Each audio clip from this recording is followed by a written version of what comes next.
Thank you, Mr. Chairman. Thank you all for being here. In 2014, the Jacob Sexton Military Suicide Prevention Act was signed into law through the FY15 NDAA. It was the first bill I introduced after joining the Senate, and it's named after a Hoosier soldier we lost to suicide in 2009. Last year was the fourth straight year we lost more service members to suicide than to combat. My colleague, Senator King, is sponsoring a showing of a movie, Thank You for Your Service, which touches upon this very subject.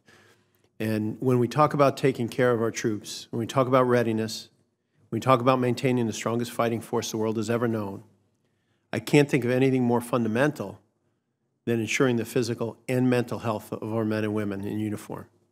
The Sexton Act mandated that each of the services provide a robust mental health assessment to every service member, active or guard or reserve, every year.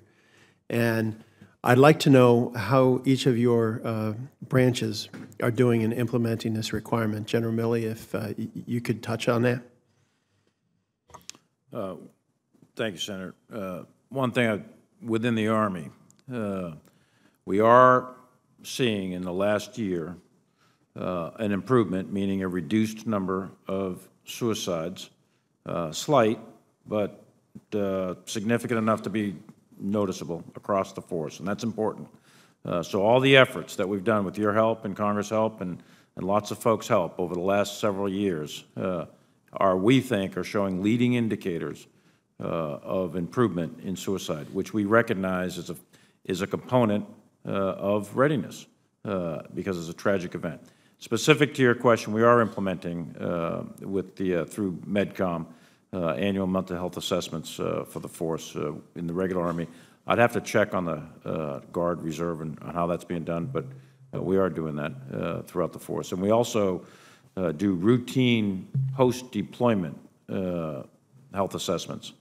So if you go to Iraq, Afghanistan, come back, we do TBI checks. So we've got a lot of programs right now throughout the force to focus on the very thing that you're talking about. And we're taking it serious, and we think we're making some improvement. Thank you. Admiral Richardson and General Neller, I know you're a team in many ways on this. If you could touch upon it. Sir, exactly the same commitment. We're on track to implement that completely in compliance with your intent. We share your deep commitment to the mental health of our sailors. With respect to the other measures to prevent, we find that the more that we can make our sailors feel like a member of a team, that they've got a network of support that they can fall back on, that seems to be one of the most effective things. And so that, in combination with an assessment, we hope to turn this thing downward. Thank you. General Neller. According to the senior medical officer, who's a Navy admiral that is for the Marine Corps, we're in the process of implementation. He estimates on the active side by the end of FY17, it will be implemented. The reserve will probably take longer just because of the nature of their drilling on weekends and having access. But as far as filling out the questionnaire online and then having a care provider contact them and have a conversation and all the intentions of the legislation or law, we are planning on being fully implemented by the end of FY17, Senator. Thank you so much. General Goldfein. Sir, I'll just say the same. We're in the same boat, and we'll be fully implemented by about the mid part of FY17.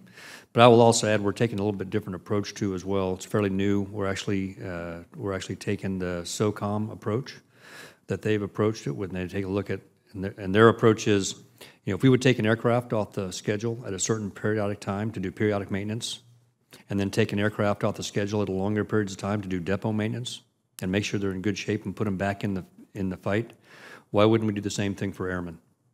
So we're actually looking at taking your initiative to the next level, which is a periodic maintenance schedule for the human to increase performance.